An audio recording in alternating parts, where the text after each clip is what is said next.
ഇന്നൊരു വാട്ട eating day ആണേ. രാവിലെ നല്ലൊരു ഗ്രീൻ പീസ് കറിയും ചപ്പാത്തിയും കൂടെ ഭംഗിക്കൊരു ഓംപ്ലേറ്റും കൂടി അടിച്ച് കഴിച്ചു. പിന്നെ ഒരു ഇടനേരത്ത് നല്ല കടല വറുത്ത് വെച്ചിട്ടുണ്ടായിരുന്നു അമ്മ. അതിൽ നിന്ന് കുറച്ചെടുത്ത് കഴിച്ചു.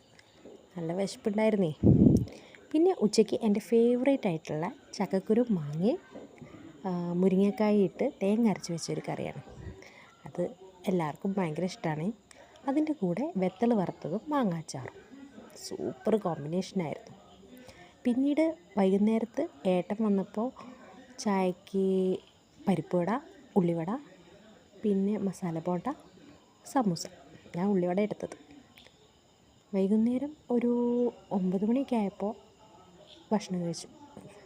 നല്ലൊരു സദ്യവട്ടം തന്നെയായിരുന്നേ. നല്ലൊരു മസാലക്കറിയും അവിയലും പിന്നെ പൈനാപ്പിൾ പച്ചടിയും പപ്പടവും അച്ചാറും ഇവയൊക്കെ കൂട്ടിയിട്ട് ഇന്നത്തെ ഊണ് കുശാലായി.